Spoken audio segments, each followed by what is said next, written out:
Hey guys, tonight we tumble headfirst into the moment. It all began your very first heartbeat of love, cloaked in ordinary weather and completely unprepared intentions. The kind of moment that sneaks up on you with wet shoes, frizzy hair, and the sheer absurdity of fate slapping you in the face with a sopping wet sleeve. That's right, it all starts in the rain.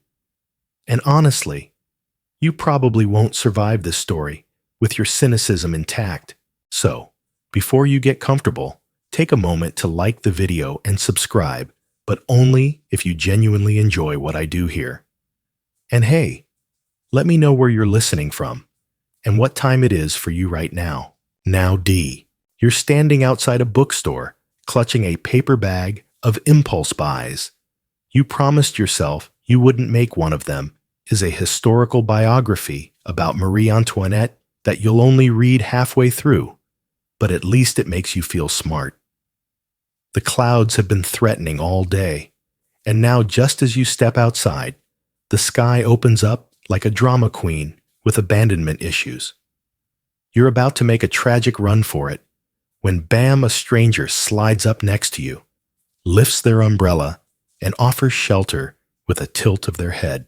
They don't say much. Just a shy smile eyes like they've read you already, and you don't even ask their name. You just walk together. It's awkward and thrilling in the way only serendipity can be. And even though your shoes squelch with every step, your heart is quietly doing jumping jacks. The umbrella isn't quite big enough. You're bumping shoulders. You're pretending not to notice that they smell like clean laundry and maybe bergamot. Every once in a while, they laugh at something.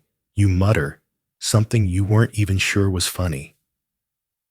And somehow, that laugh makes you feel like a better version of yourself. Here's a fun fact. Umbrellas were once considered absurd and unmanly in 18th century England. Seriously, using one could get you mocked in the streets. Jonas Hanway, a man who popularized umbrella use in London, was basically the first influencer of staying dry without shame. You tonight would have made Hanway proud. Now back to the moment the rain thickens. Your bookstore bag is getting damp. Your shared umbrella is definitely losing the battle. That's when they suggest ducking into a cafe just ahead. Not a chain. One of those impossibly cute ones with fogged-up windows, tiny tables, and a barista who looks like she writes poetry on napkins. Historians still argue whether it was fate or just human instinct, this drive to connect with strangers in small, unpredictable moments. But either way, when the door chimes and you both step into the warm, cinnamon-scented air of that cafe, you feel it. The shift. You're no longer two people escaping rain. You're two stories quietly beginning to braid together. The barista doesn't even blink when you order the same drink hot chai with oat milk. They chuckle and scribble your names on the cups like they're shipping you in real time. You sit across from each other, still dripping slightly, and suddenly the whole world reduces to that little table. The rain becomes background noise. The bookstore bag becomes irrelevant. What matters now is this person, this wonderfully weird, possibly fated individual who just shared an umbrella with you like it was no big deal. Except now, it very much is. They ask you about your favorite book. You panic and say something embarrassing. Maybe a dystopian YA novel. Maybe Garfield comics. But they grin and say, "Good choice." And just like that, your defenses crack a little. Here's your quirky tidbit. For the night, in medieval times, lovers often used secret hand signs or codes hidden in embroidery to communicate their affection, because getting caught could lead to some very permanent consequences. You're just hiding how flushed you feel when their fingers brush yours, reaching for the sugar. The moment lingers, Not dramatic, not loud, just intentional. And when the sky finally clears and they glance outside, you feel a pit in your stomach. You're not ready for this moment to end. And apparently neither are they. They ask if you want to walk a little more. You say yes, too quickly. They laugh. You both stand, dump your soggy napkins, and step back into a world that now feels slightly different than it did 30 minutes ago. You're still wet, still awkward, but now you have a companion, a maybe, a seed that hasn't yet admitted it wants to bloom. You walk toward nothing in particular, not knowing that years from now, you'll point to that bookstore on the corner and say, "That's where everything changed." The pavement glistens like it's been polished by the universe itself, and you two step back into the evening side by side, but still pretending to be casual about it. The umbrella is folded now, but you're walking closer than necessary, and you don't know who started it. You point out a mural across the street, something colorful and slightly odd. Maybe it's a giant squirrel playing saxophone, because hey, cities be like that. They laugh not just politely, but in that throat-deep way that tells you they're actually delighted. And for reasons you can't explain, that laugh matters more than anything you read on your phone today. So when they suggest grabbing coffee again sometime, you nod a little too eagerly. Sure, you say, trying to sound like you don't already want to write their name in your planner with little stars around it. The next day, they text you. Just a photo of a dog wearing sunglasses with the caption, "This is my mood today." You don't even know what that means, but you grin like an idiot. Coffee happens. Then it happens again. And again.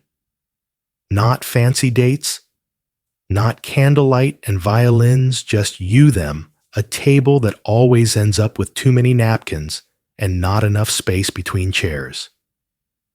Each time you meet, something knits tighter.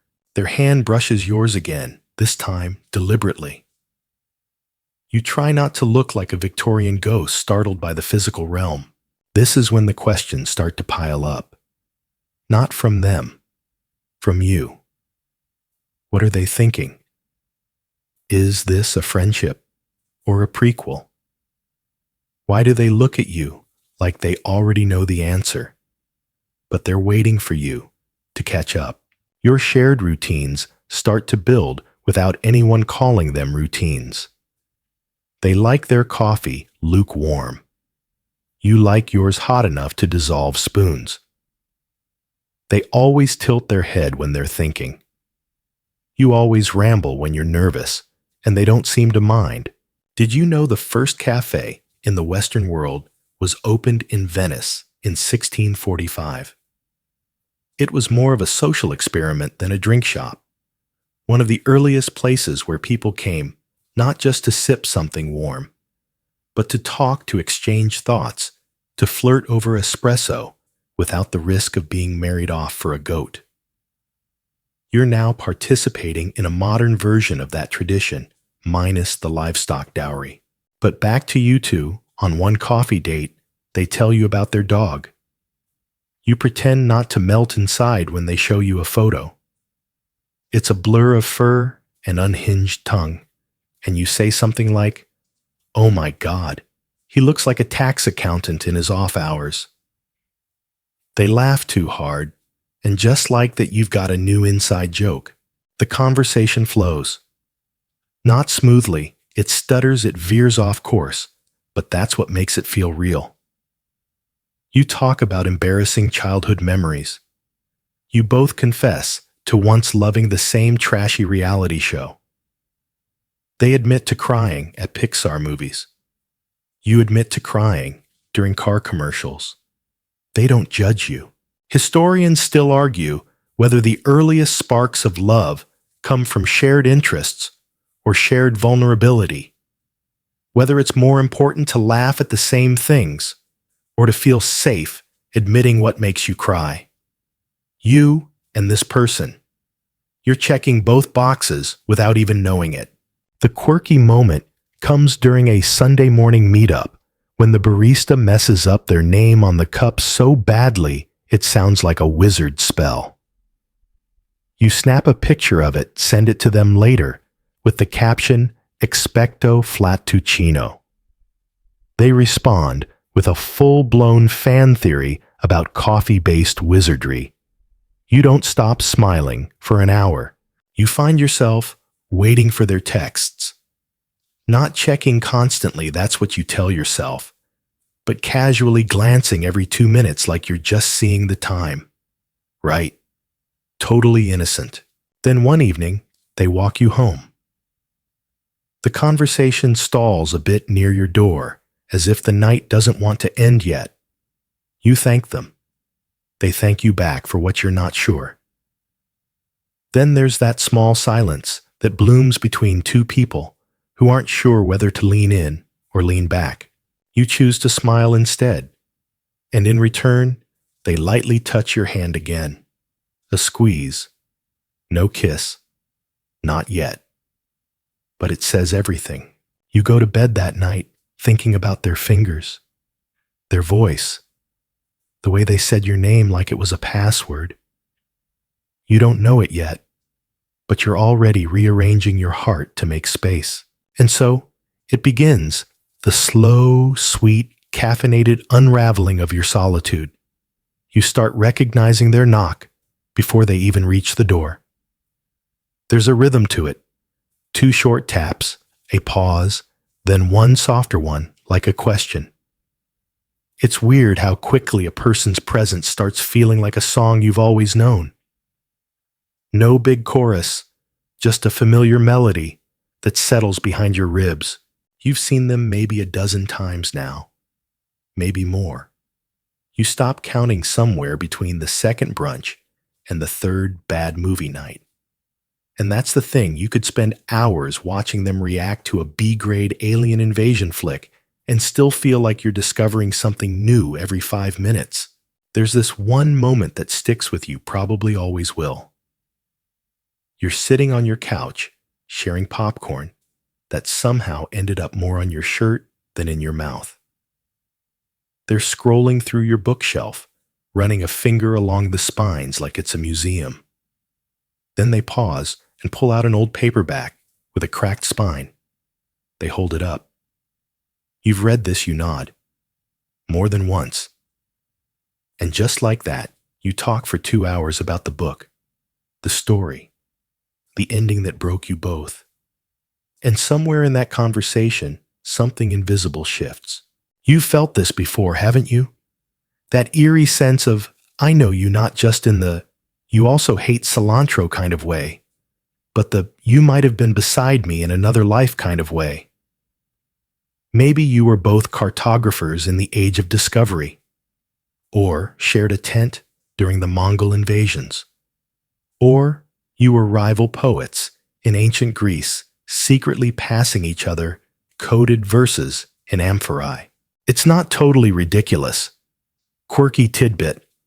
There's a real theory out there called cryptomnesia that suggests we can have memories we don't realize are memories, fragments of books, dreams, overheard whispers.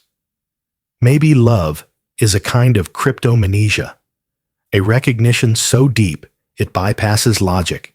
But you're not telling them any of that. Not yet. Instead, you say something dumb, like, I feel like we've met before, and they grin because they feel it too. It starts creeping into the quieter spaces.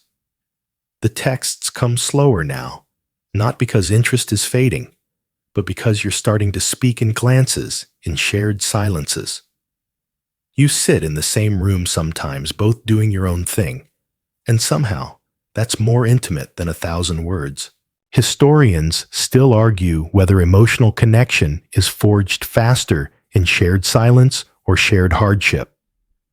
You're kind of hoping it's the first, because right now, just existing near them feels like the most peaceful rebellion you've ever staged against your own guarded heart. You learn their habits, They always stretch the second they stand up. They hum under their breath when they concentrate.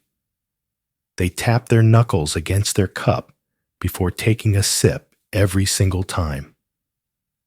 And you're starting to mirror them without meaning to. You catch yourself folding your arms the way they do, laughing at the same volume, ordering your coffee like they do. You're blending and you love it. One night, you walk through a neighborhood you've never been in before. The street lights are dim. The air smells like someone just cut grass and then burned toast. You're both a little lost, and neither of you mind. You pass a small park with an iron fence and a creaky gate. You stop. Sit. The bench is cold. They offer you their coat. You hesitate, then let them drape it over your shoulders. It's still warm from them. Here's a fun fact you bring up, because you're nervous. Did you know the word serendipity comes from a Persian fairy tale? You say it like it's casual, but you're hoping they catch what you're actually saying. That this random walk, this wrong turn, this perfectly timed park bench feels like something enchanted. They look at you, not at you into you. It's the kind of look that makes your heart ache in a good way, like a stretch that's just slightly too deep. And before you can ruin it with more trivia, they say, "Yeah, I think this might be one of those moments," and you believe them. Because suddenly, everything feels like it's happening for a reason. Every time you tripped over your own heart in the past, every time you stayed too long or left too soon, it all makes sense now, because it led to this.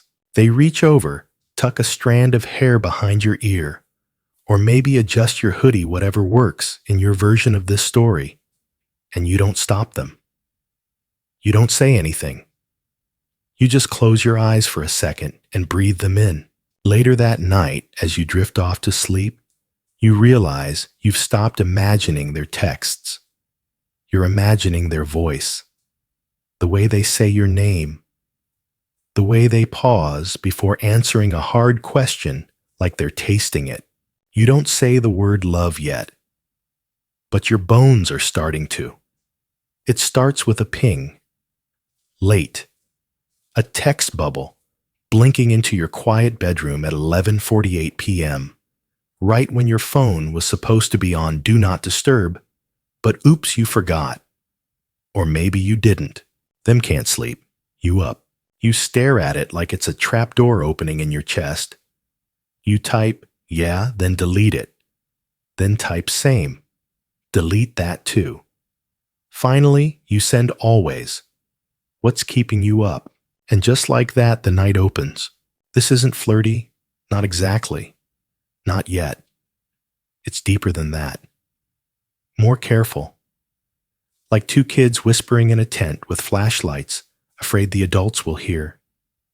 The texts start slow. Then they speed up. Then your thumbs can't keep up with your thoughts. You talk about everything and nothing. Ghost stories. Why cereal tastes better at midnight. Whether stars are better company than people. They tell you something they've never told anyone. And then, so do you. Historians still argue whether vulnerability is love's first cousin or just an overenthusiastic house guest. But right now, spilling your fears into a tiny glowing screen feels like the most courageous thing you've done in years. Here's your quirky tidbit. For this hour, the world's longest phone call lasted over 54 hours. That's a lot of throat lozenges. You two don't beat that record, but you definitely fall asleep with your phone still warm in your hand. The next few nights follow the same pattern. You get used to it. You even start leaving your phone face up just in case. One night, you talk until 2:07 a.m. You both admit you're probably going to hate yourselves in the morning. But then you don't, because the tiredness feels earned like a tiny badge of honor. And you know what's funny? You never run out of things to say. Not really. The silences start appearing, yes, but not the uncomfortable kind. These are the soft ones, the kind where they stop typing and you stop worrying. You both just breathe. Then comes the night they call. It's not dramatic, no emergency. They just say, texting feels too slow tonight. Can I call you? Pause like a dork before replying, yes, even though you're already clutching your phone like it's the Holy Grail. Their voice hits your ear and something shifts. It's warmer, closer, realer. It's strange you've seen their face a dozen times, but hearing their voice like this, it does something to you. You end up talking while lying on the floor with your legs up the wall like you're 16 again. You hear their dog bark. You hear the hum of their fridge. You hear them yawn, and it makes you yawn too. You talk about crushes, old ones, bad ones, the time they liked someone who spelled definitely with an A and it nearly ended everything, the time you fell for someone who didn't know what Saturn was. You laugh. But there's something under it, something neither of you say, and then it happens. Not love, not yet, but your first inside joke is born. It starts when they mishear something. You said maybe you mumbled existential, and they heard egg stencil. You joke that it's a breakfast-themed art movement. They call you a genius. You say obviously. They tell you they're going to draw an egg with a beret tomorrow. You dare them to. You laugh for 3 solid minutes. And now, egg stencil becomes your code word for everything ridiculous and wonderful. Your shared language, something small and stupid that no one else would get. And that's the point. Later, you look at your call log, 2 hours and 13 minutes.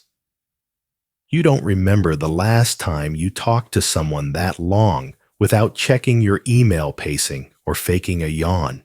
Historians still argue whether laughter came before language or after, whether we learned to joke before we learned to speak.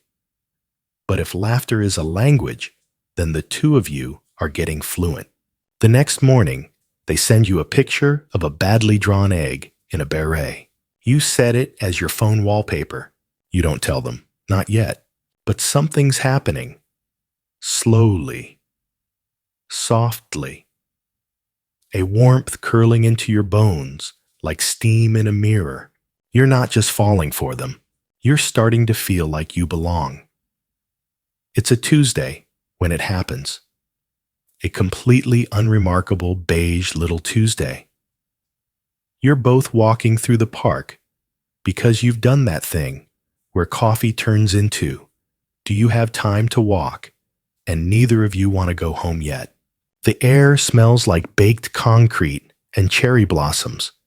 You're halfway through a story about that one time you accidentally texted your boss ILY instead of TTYL when it hits your first real accidental can't stop laughing inside joke. You're telling them about the raccoon that stole your sandwich last summer. It's a stupid story, nothing heroic, just you, a bench, and a furry criminal with good timing. But when you say, that raccoon stared me dead in the eyes, like he paid rent, there's something breaks in them. They double over. They can't breathe. You're laughing too now, both of you, gasping like the air's made of helium.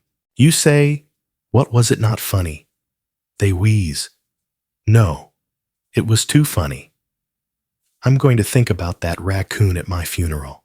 And there it is. A line that sticks.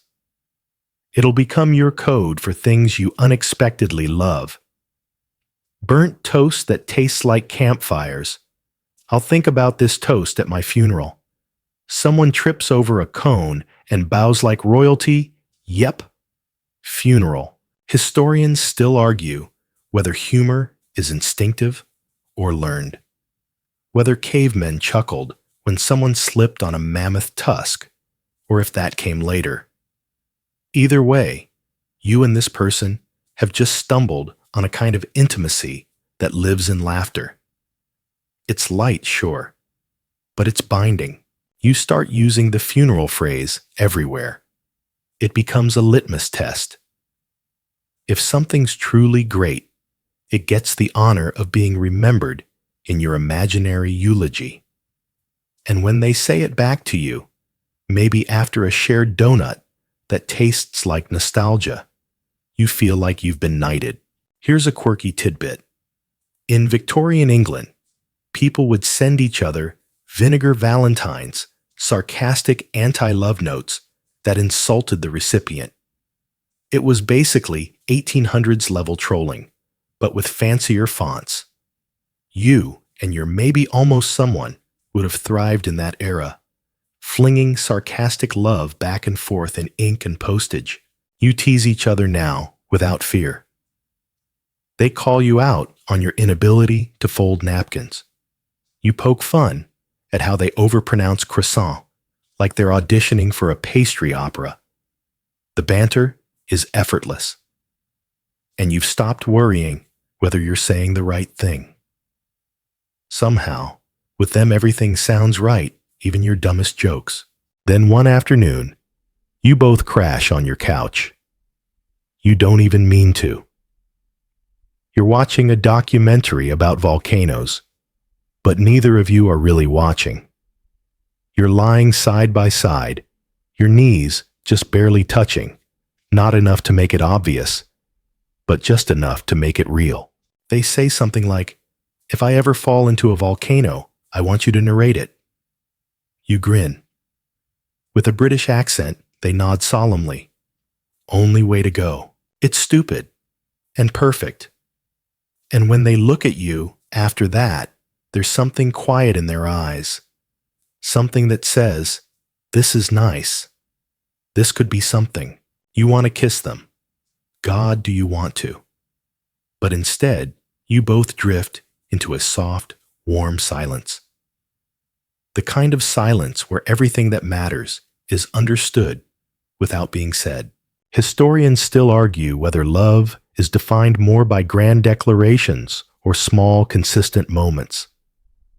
This right here, this moment with them half asleep beside you, fingers twitching as they dream, makes you think the small moments win. That night, you lie in bed, thinking about their laugh.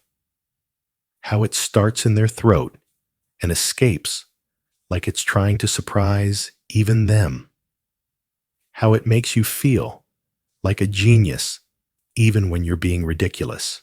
You think about the way they always open doors for you, not because they think you need help, but because they just do. The way they remember your favorite candy bar. The way they always let you have the last bite. Unless it's fries. Then it's war. And slowly beneath all the jokes and late-night memes, something is blooming. Something fierce. Something patient. You're not in love yet, but you're definitely on the edge of it. The weekend begins without a plan, which is always how the best memories sneak up on you. It starts with a lazy Saturday text. Want to walk somewhere?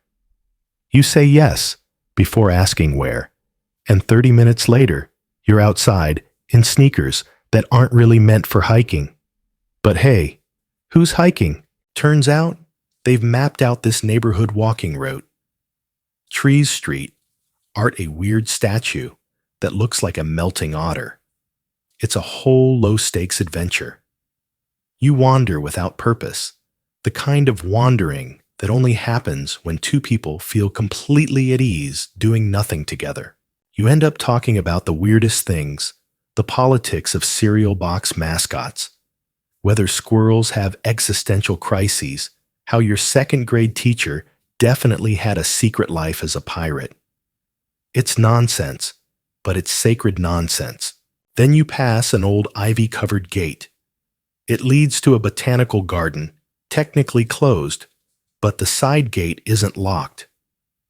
They raise an eyebrow. You raise one back. 10 seconds later, you're both slipping through like mildly charming trespassers. Inside, it's quiet. The city noise fades, replaced by birdsong and the sound of your footsteps brushing fallen petals. The trees arch over you like cathedral ceilings. You find a bench beside a koi pond, and for a while, neither of you speaks. Here's your historical anchor. Japanese gardens were designed not just for beauty, but for emotional repair. Spaces intentionally built to restore what the world bruises. In that quiet moment, you feel it. Like the air is cleaner around them. Like your thoughts untangle near them. They sit beside you, and you both stare at the pond. One fat koi bumps another, and you mutter, "Drama." They giggle. It's not a loud laugh. It's soft and close and content. Like they could stay here forever and not miss anything beyond this green stillness. Then out of nowhere, they ask, "What's your most irrational fear?" It's a trap. You know it, but you answer anyway. Escalators, you say. I don't trust moving stairs. They nod solemnly. That is fair. Mine is geese. Very judgmental animals. You both dissolve into laughter again. But underneath it, something solid forms. Trust. That wordless, steady kind. The kind built one laugh, one shared secret, one footstep at a time. You keep walking. You find a bridge made of old stone, a statue of a woman holding a lantern, and a squirrel who seems to be stalking you both. You name him Vincent because of course you do. The walk becomes a loop, not just geographically, but emotionally. Every step takes you back to the center of something that feels more and more like home. Quirky tidbit: during the Romantic era, couples often walked in gardens to test compatibility. The idea was that walking side by side facing the same direction said more about potential love than 1,000 face-to-face conversations.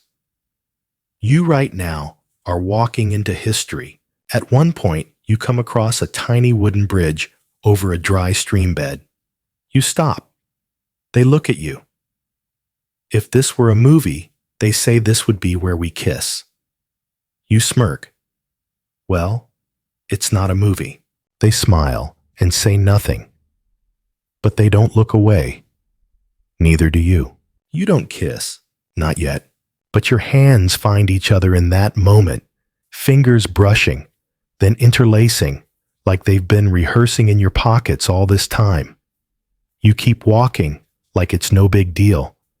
But your heart is pounding loud enough to scare off Vincent the squirrel. Historians still argue whether the act of holding hands releases more oxytocin than kissing. But you're not here to conduct experiments. You're just here in this garden, on this bench, crossing this bridge, falling slowly, sweetly into something that has been waiting for you both. The sun starts to set. You realize you've been out for hours. You're thirsty, your feet hurt. Your phone is at 3%, but you feel like you just started living. You make plans for the next weekend before you even say goodbye. You hug longer than necessary. Their hand lingers on your back. You part ways reluctantly, and when you finally turn to go, you catch them looking over their shoulder. They wave. You wave back. Then you both grin, like you're in a secret club the rest of the world doesn't even know exists.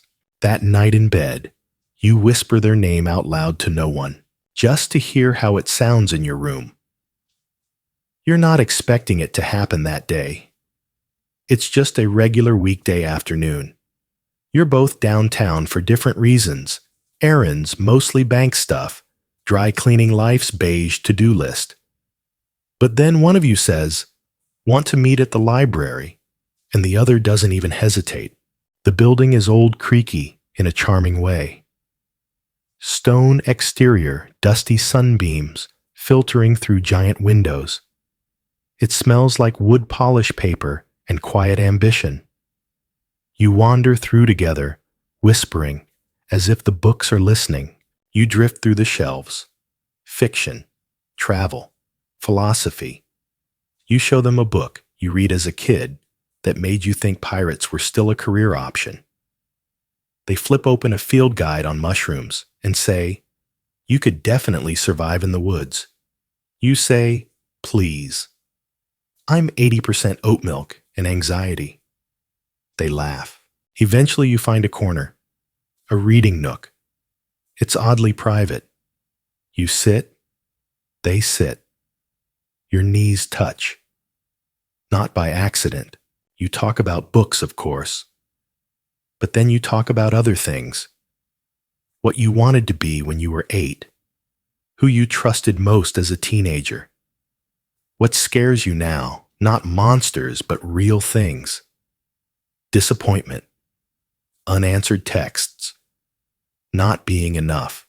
There's something about being surrounded by books that makes honesty feel safer.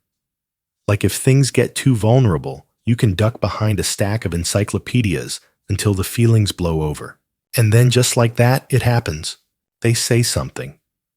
Maybe a compliment, or a memory, or your name said just a little too softly. You look up, and your lips find each other, not like a movie kiss. No orchestral swell. No swooping camera. Just skin. Breath. That quiet moment where curiosity and courage hold hands and jump. It's tentative at first, careful. But then it deepens, not just physically, but emotionally. It's not just mouths, it's meaning. You're kissing someone who knows you, like your coffee order, and your playlist secrets. Someone who knows you ramble when you're nervous and still wants to hear every word. Historians still argue whether the first romantic kiss was in Mesopotamia or the Indus Valley. But honestly, who cares? In this dusty corner of a downtown library, you could have invented it yourself. When you finally pull away, the air feels different, brighter. Like the molecules rearrange themselves out of respect. You both just sit there for a moment, smiling, saying nothing, until they whisper, "That felt overdue." You nod. By at least 3 checkout periods, they roll their eyes. Terrible pun. You grin. You knew what you signed up for. Here's your quirky fact.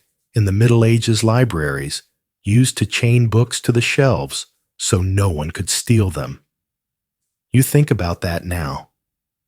About how this moment, this kiss, this quiet corner of the universe, it's something you want to chain to your memory forever. You leave the library holding hands, not like before when it was tentative. This time, it's official. Confirmed. Signed in invisible ink on the soft skin between your fingers. The walk outside feels surreal. The world still spinning traffic, still honking pigeons, still plotting, but something's shifted.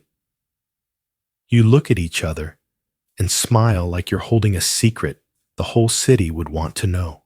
Historians still argue whether a kiss marks the beginning of love or the confirmation of it. You're starting to suspect it's both. A start and a seal. A hello and a promise. Later that night, you both text the same message at the same time. Still thinking about the library. You laugh. So do they. And somewhere between those shared words and that silent understanding, you realize you're no longer falling. You've landed. The first time you meet their people, it feels like walking into someone else's dream. Warm, strange, and just slightly out of focus. You're nervous.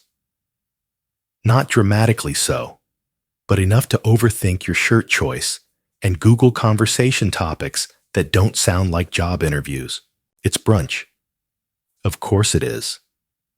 Their best friend picked the place a hip cafe, with plants hanging from the ceiling, and chairs that look beautiful but are secretly designed to destroy spines. You get there early and sit scanning the menu like it holds the secrets to survival.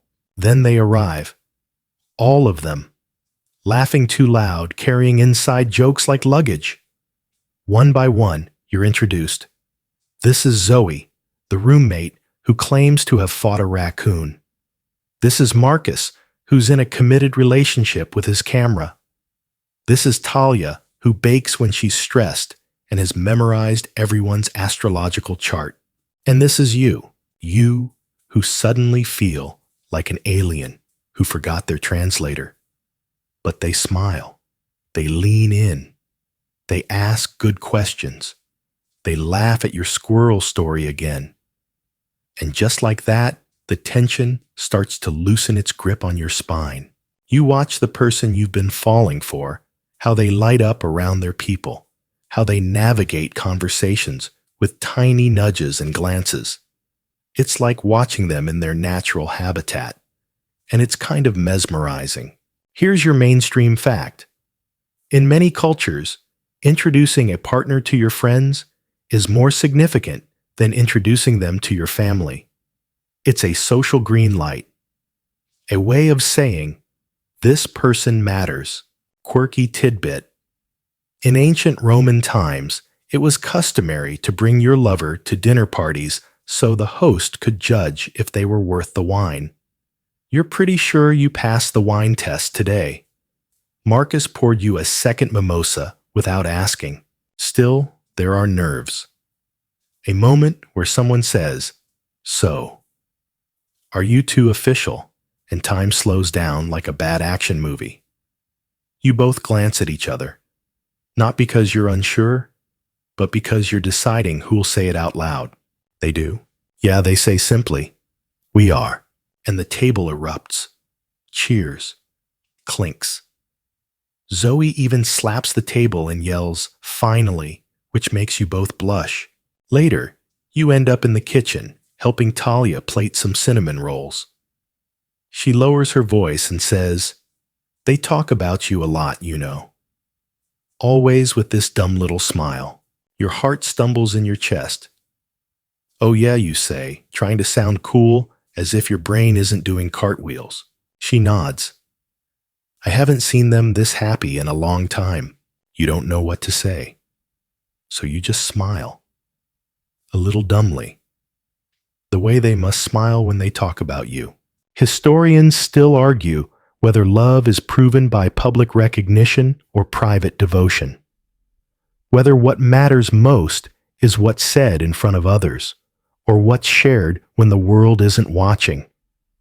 Today, you get a taste of both. After brunch, you go for a walk, just the two of you.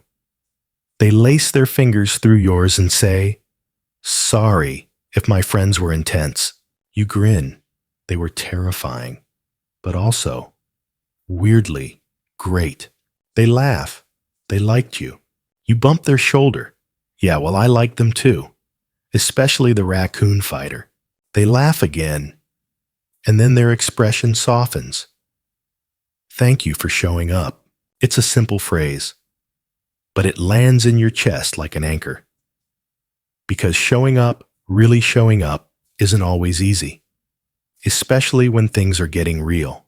You lean your head against their shoulder as you walk. And for the first time, you don't feel like you're stepping into someone else's life. You feel like you're building one. Together. That night, they text you a photo of your empty mimosa glass with the caption, "They'll probably name a brunch dish after us." You reply, "Only if it involves raccoons and cinnamon rolls." And for the 100th time, you both laugh from separate rooms. But the distance feels smaller now. Lighter. You're not just part of their story anymore. They've started writing you into the margins. It doesn't come with storm clouds or fireworks. The first real argument slips in through the cracks, sneaky, subtle, and sharper than you'd expect. It's about something small, tiny really. A missed text, a change of plans. But the feeling underneath it is big. It starts with a, "Hey, can we talk?" which, as everyone knows, is relationship code for brace yourself. You're sitting in the car engine, off windows, fogging slightly from leftover breath and emotion. They're looking at their hands. You're looking at yours. They say something like, "I just felt like you didn't care." And you say something like, "I didn't know. I had to explain everything." Your voices don't rise. Not at first. But the tension, the pressure climbs the walls like smoke. Every word is a match waiting to be struck. You both mean well. You're both trying. But somewhere in the translation of feelings to words, it starts to break down. You talk in circles. You interrupt. You take something personally that maybe wasn't. They withdraw when you wish they'd press closer. You press when they wish you'd just pause. And then it happens. Silence. Not the good kind. Not the koi pond library bench kind. This one is stiff. Cold. Uncertain. Here's the historical fact. Because yes, people have always fought in love. Ancient Egyptian couples would settle disputes by publicly airing grievances before priests who acted like therapists/judges. One recorded disagreement was over bread portions. Bread. You're not so different. You're fighting not because of bread, but because you want to matter. Because you do matter. And maybe that's what hurts the most. You say something you wish you hadn't. So do they. And then they leave. Not storming off. Not slamming doors. Just leaving. Quietly. With a small, tight smile that breaks your heart a little because you know it's fake. The rest of the night feels hollow. The air too still. Music doesn't help. You scroll through photos and messages replaying everything like some tragic indie montage. You start to wonder, did you mess it up? Did one missed beat unravel the whole rhythm? Quirky tidbit. In the 1800s, couples would write apology letters and mail them across the same house, literally posting regrets to one another's bedrooms. You don't do that. You just wait and wait until eventually your phone buzzes. It's them. "Hey, I hated that." You reply, "Me too." Then a pause. A longer one. And finally, "Want to talk tomorrow?" For real this time. And here's where things start to stitch back together. Not magically, not instantly, but intentionally. You meet the next day. Same coffee shop. 2 lattes. 2 tired faces. They look nervous. So do you. But this time, the silence between you feels like a bridge, not a canyon. They speak first. "I wasn't mad about the text. I was scared." You nod. "I wasn't distant on purpose. I just thought I didn't want to seem clingy." They laugh softly. "We're both terrible at this, huh?" You smile. "We're learning." Historians still argue whether conflict strengthens love or reveals its limits, whether fighting is proof of depth or a sign of fragility. But what you're learning now is this love isn't about never arguing. It's about how you argue, how you come back. By the end of the conversation, you both look lighter. You've said things that needed saying. Not all pretty, but all honest. And honesty, it turns out, is scarier than silence, but also more healing. Before you leave, you reach out just a pinky. They hook theirs through yours. A tiny gesture, a peace treaty. You walk out into the afternoon and it's raining. Again. Of course it is. You share an umbrella. Again. Of course you do. And this time, when your shoulders bump, you don't flinch. You lean in. Because love, real love, isn't forged in just libraries and laughter. It's made in awkward pauses, in hard conversations, in the quiet courage of saying, I don't want to lose this. It happens when you're not quite ready, but somehow it feels like the only possible thing to say. I love you. 3 syllables, barely a breath. Yet they drop between you like a comet. But let's rewind a few minutes. You're lying on the floor of their apartment. There's music playing something soft and wordless, and a half-eaten pizza box abandoned nearby. You've both had long days. The kind that leave you drained, not broken. You're talking about nonsense. Favorite smells. If ghosts can wear clothes. Whether dogs understand sarcasm. They're resting their head on your stomach, tracing slow circles on your arm. It's nothing grand. No roses. No skywriting. Just a quiet moment in the soft glow of string lights, and the clock is nudging midnight. And then they say it. I love you. Not loud, not scared, just true. You freeze. Not in panic, but in awe. Like the universe just handed you something sacred in a shoebox. You blink. Time does its weird elastic thing where everything slows down and speeds up all at once. You look at them, and everything makes sense. You don't say it back right away. Not because you don't feel it, but because the words are busy building scaffolding in your chest. They deserve to come out fully formed. And when they do, finally breathlessly, you whisper, I love you too. And it's like the air sighs with relief. Mainstream historical fact. The earliest recorded use of I love you in writing comes from a letter in 1477, in England's first known Valentine. It was written by a woman named Marjorie Brews to her fiancé, calling him my right well-beloved Valentine. You'd like to think Marjorie would have high-fived you just now. You don't kiss right away. You just lie there, letting the words echo in your bones.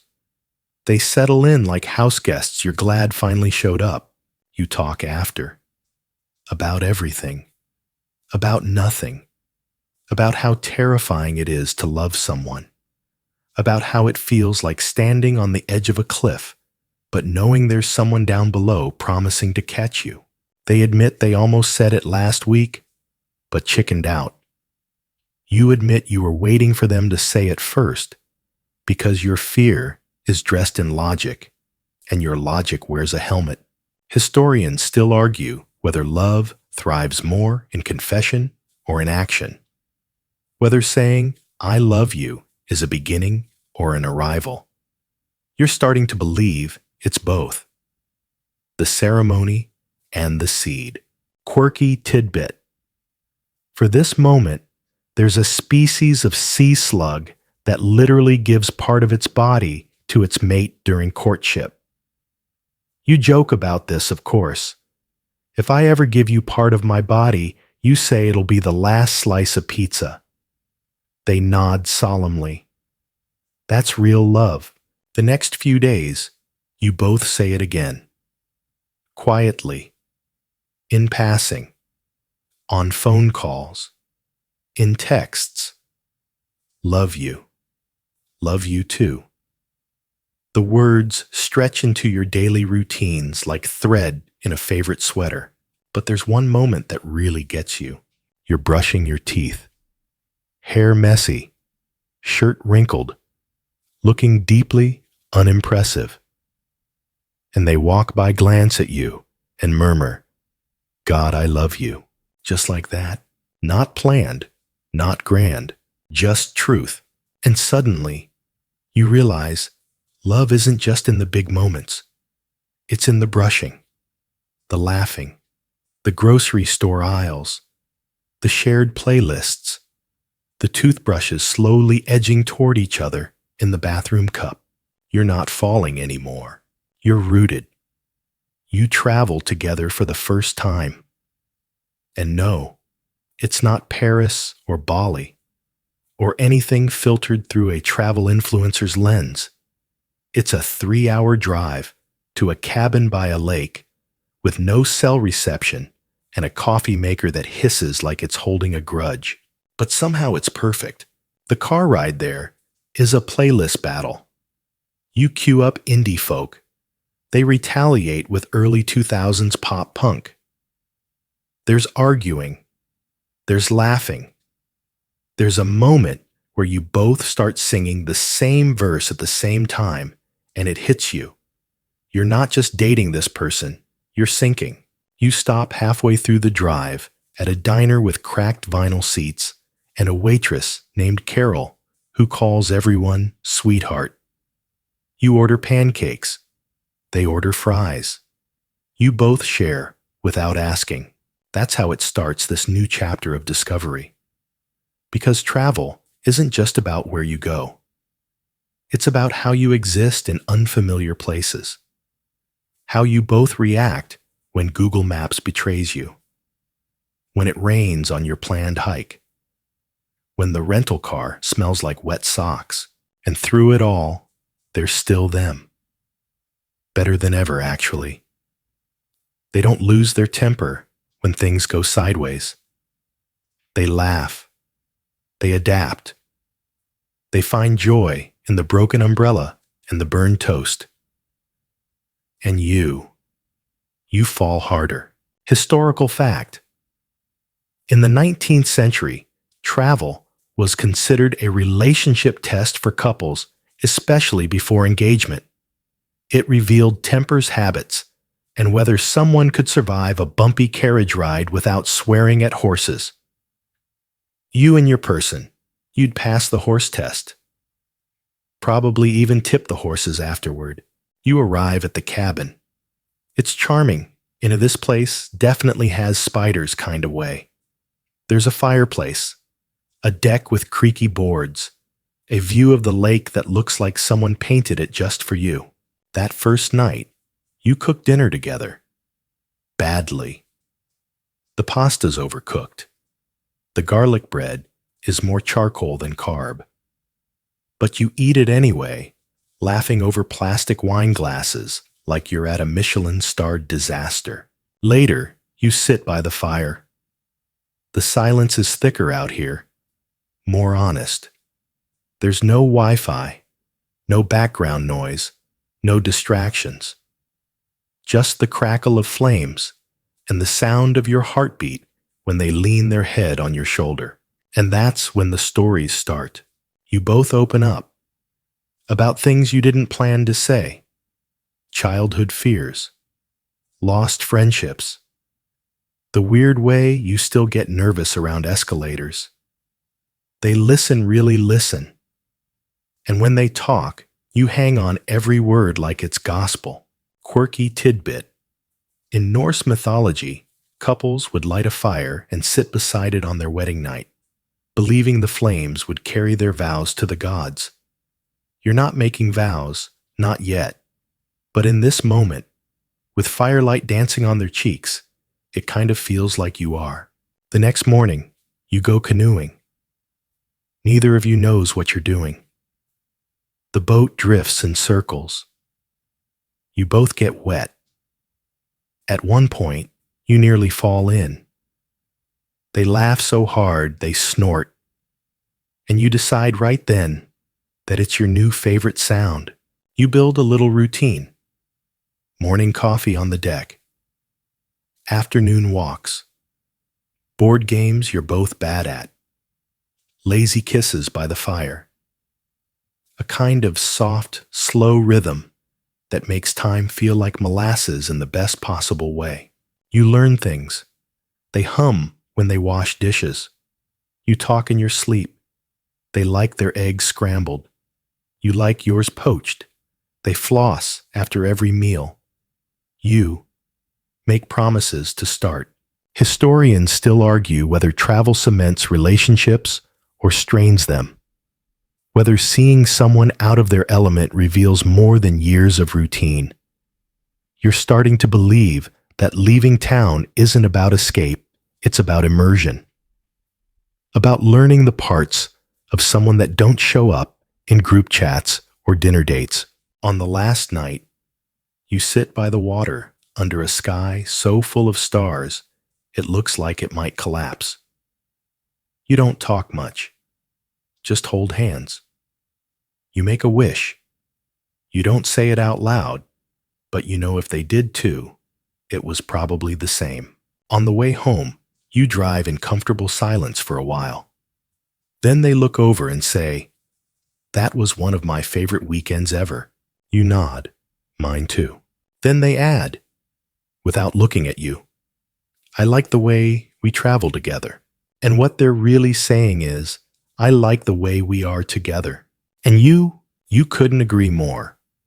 Love is all fun and floaty until fear sneaks in through the side door. It's a Tuesday evening. You've just come home from work, shoes kicked off half a burrito in one hand. You're about to text them a dumb meme when it hits you like a rogue wave crashing through your nice organized mental cabinets. What if this doesn't last? It's not that anything bad happened. No argument, no off vibe. Just a creeping little shadow whispering, "You care too much." And that means they can hurt you. You sit with it. That burrito goes uneaten. Your thumb hovers over your phone but doesn't move. For the first time in weeks, you don't text goodnight first. And they notice. The next day, they ask gently, "Everything okay?" You say yeah, because you don't want to ruin a good thing with weird feelings and overthinking. But they don't buy it. They lean forward and say, "Talk to me." So you do, slowly, carefully. You admit that sometimes loving someone this much feels like handing them your entire heart in a paper envelope and hoping they don't fold it wrong. You tell them about the moments when they don't text back for an hour, and your brain writes entire breakup scenes. About how you sometimes lie awake wondering what happens if they wake up one day and feel less. They don't laugh. They don't deflect. They take your hand and say, "I'm scared too." And you just blink because you didn't expect that. Historians still argue whether love was ever truly equal in ancient times, whether both hearts ever beat with the same force, or if someone always risked more. But here now, in this tiny kitchen, with mismatched mugs and two beating hearts, there's balance. They tell you they worry about messing it up, that they've never had something this whole, that sometimes they check your texts 3 times before replying because they want to get it right. You both just sit with that. Here's your quirky tidbit. In the Victorian era, lovers used to exchange worry rings, tiny silver bands meant to absorb anxiety. You don't have rings. But in this moment, your intertwined fingers might as well be ancient silver. The fear doesn't vanish. It doesn't pack up and move out. But it gets smaller, quieter, because now it's shared, a known quantity. You're no longer afraid alone. Later that week, you're at the grocery store together, arguing about whether oat milk or almond milk is the superior option. You watch them hold up 2 brands like they're picking a presidential candidate, and your heart thuds for a new reason, because suddenly you see it. Not the fantasy version of love, but the real one. The mundane, beautiful Tuesday night grocery aisle version of love, where the stakes are low, but the meaning is huge. "Where do we need more eggs?" is code for "I plan on still being here tomorrow."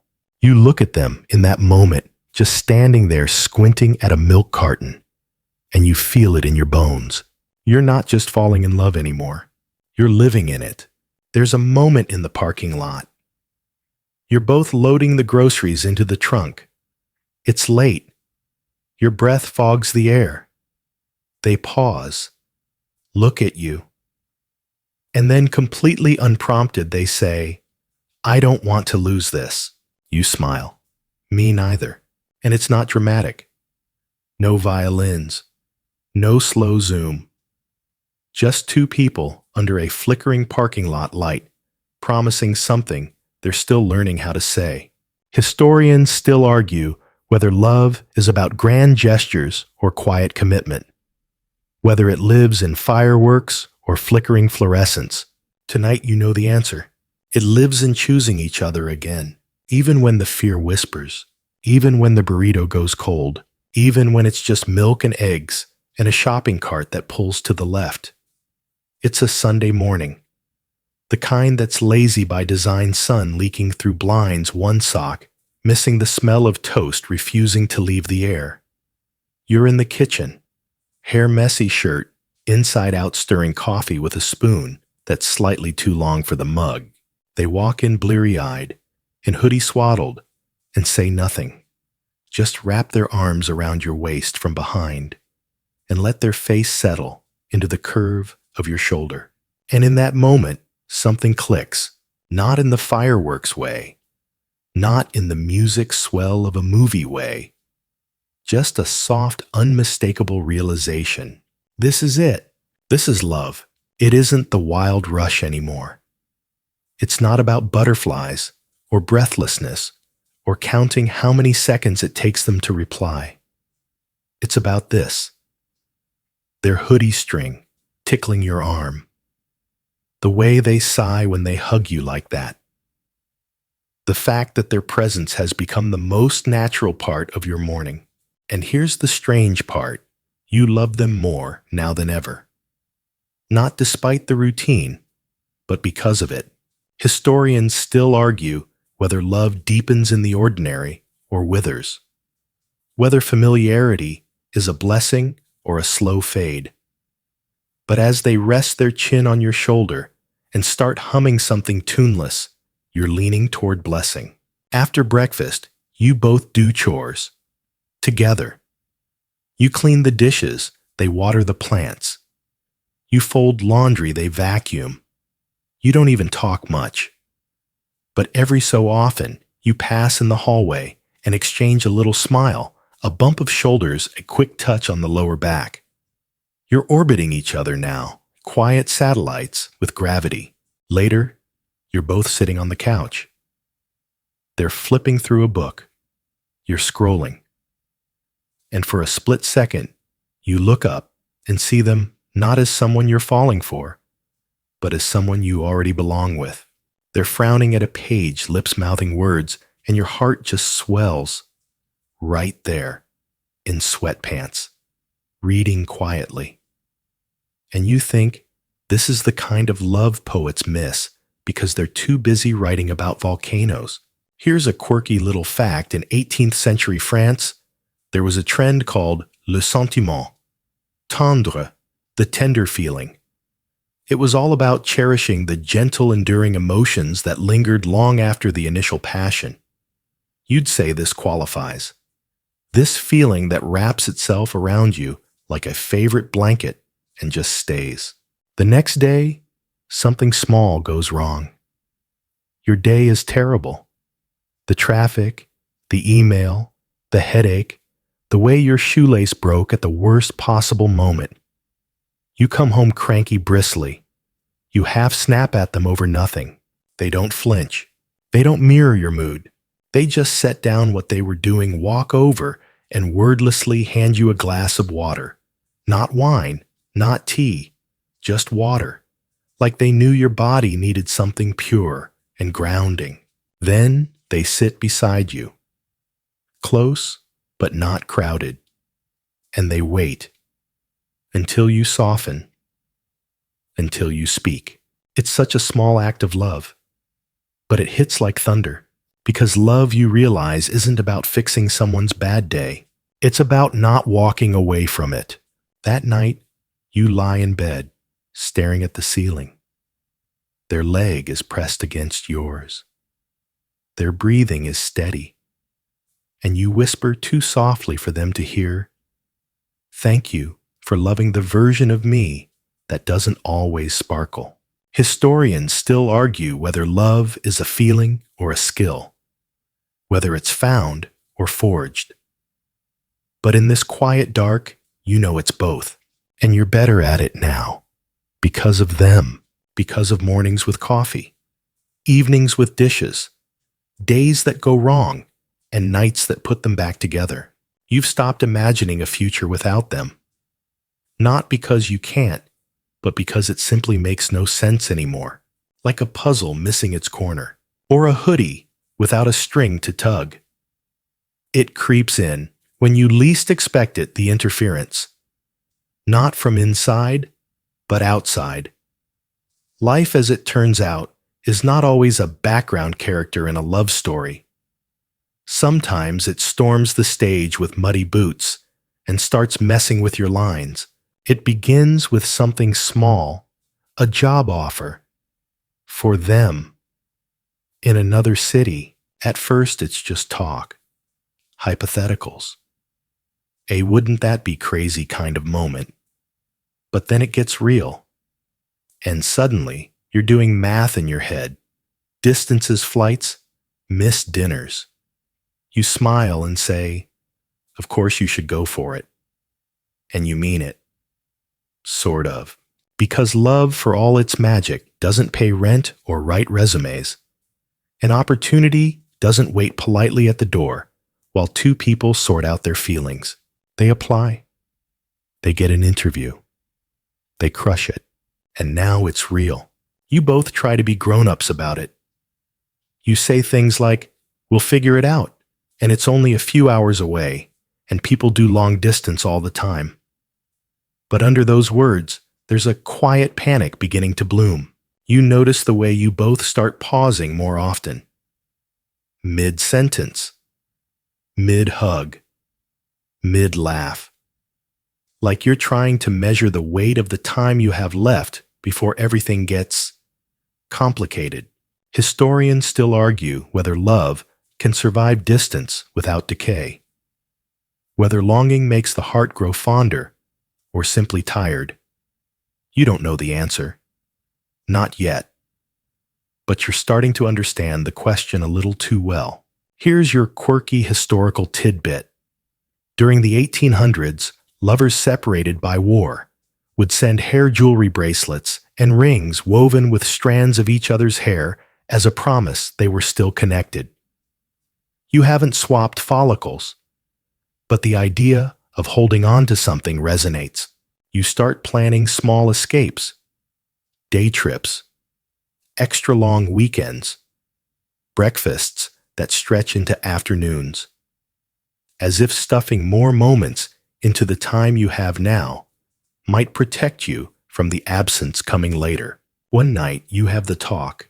You're on the floor again, where all the real conversations happen, apparently knees touching backs against the couch. You say, "I'm scared." They nod. "Me too." You ask, "Are we strong enough for this?" They don't answer right away. But then they reach out, place their hand over your heart, and say, "We're already doing the hard part, loving each other." And somehow that lands. Not because it fixes everything, but because it reminds you that loving someone is never the mistake. The risk isn't in the loving, it's in the not loving out of fear. You decide to try, not blindly, not foolishly, but bravely. Historians still argue whether commitment is a contract or an act of faith. You're choosing to believe it's both. A whispered vow, a daily decision, a leap and a landing over and over again. A week later, they leave for a weekend in the new city to start prepping for the move. You help them pack. You fold their t-shirts like they're precious scrolls. They kiss you on the forehead before getting in the cab and say, "I'll text when I land." And when they do, you exhale. But you also cry. Not dramatically, just a few tears. Quiet, honest, real. You miss them already. But you also feel something else blooming beneath the ache. Pride, not just in them, in you. For loving someone enough to let them grow. For trusting that love doesn't have to shrink when it stretches. The days apart are hard. The time difference is annoying. The video calls are sometimes glitchy. But every time you see their face on your screen, every time you hear they're tired, hey you remember why you're doing this, because they're still yours, even from miles away. And that's what love is now. Not just hand-holding and inside jokes, but effort, trust, and showing up. Even when the stage is crowded, even when life forgets its lines. The choice doesn't come with fireworks. There's no dramatic music, no sudden revelation under a full moon. Just one quiet evening when they're finally back for a visit, curled up beside you on the couch, and everything is calm, familiar, a stillness that feels earned. You're watching some forgettable show neither of you are really invested in. Their head is resting on your chest. Your fingers are tracing lazy shapes along their shoulder. The scent of their shampoo has burrowed into your hoodie, and out of nowhere, you realize you choose them, not just in this moment, but over and over again. Through job changes, through distance, through the weird days where nothing makes sense and everything is half-washed dishes and lost socks, you choose them in every version of your life. In the loud, exciting days, in the boring, quiet ones, in the days you barely have energy for toothpaste, let alone romance. They shift slightly, look up at you, and without any script or rehearsal, you say, I still want this. Even when it's hard. Especially when it's hard. They don't answer with words, just a smile so soft it feels like sunrise, and a whisper of a kiss that says, me too. Historians still argue whether love is a decision or a destiny, whether it's found or built. But right now, in this little pocket of your life, you don't care about debates. You care about the feeling in your chest, the quiet certainty that this love, your love, wasn't something that just happened. It was something you both chose. It's the decision to stay, to grow together, to rebuild trust after hard conversations, to laugh when the world is falling apart, to hold each other like the sky isn't sure what it's doing. Here's your quirky tidbit. In the 12th century, there was a belief in courteous love, a kind of noble affection between equals rooted in loyalty and kindness rather than possession. You think about that sometimes. How real love feels less like conquering and more like companionship. You don't need them to complete you. You already were whole, but with them, you're something better. Later that night, as you both get ready for bed, you catch your reflection in the mirror. Hair wild, hoodie too big, sleep in your eyes. You don't look like someone starring in a movie love story. You look like someone real, someone who's loved, who loves back. And honestly, that's better than any fairy tale. You slip into bed. They curl beside you. Their hand finds yours under the blanket. No words, no declarations, just breath and warmth. And the knowledge that come morning and every morning after you'll choose each other again and again. Let it settle now. The story, the warmth of it, the soft weight of two people finding each other, then choosing gently, stubbornly, beautifully to keep showing up. You've traveled a long way tonight, through rain-soaked sidewalks and awkward texts, through laughter in garden walks and soft kisses in libraries, through fears you didn't want to name and truths you were brave enough to speak. And now here you are, still together, still choosing, still in it. Let your shoulders drop, unclench your jaw. Feel the way your breath evens out slower now. Let your thoughts wander to your own quiet beginnings, the almosts, the maybes, the moments that bloomed when you weren't even looking. Maybe love didn't arrive the way you expected. Maybe it never does. But when it stays, when it keeps unfolding in socks left on the floor and coffee mugs you both forgot to wash, that's when it becomes real. That's when it begins again. So rest now, knowing that love doesn't always roar. Sometimes it hums. Sometimes it snores a little. Sometimes it hands you a glass of water without asking why you're sad. Let that be enough for tonight. Because if you've ever felt anything close to what this story held, then you already know. Love isn't just the beginning. It's the choosing that keeps it alive. Even when the lights go out, even in the quiet, especially in the quiet. Sleep well, sweet soul. And may your next chapter begin softly with someone reaching for your hand in the dark. Thank you for listening to the story.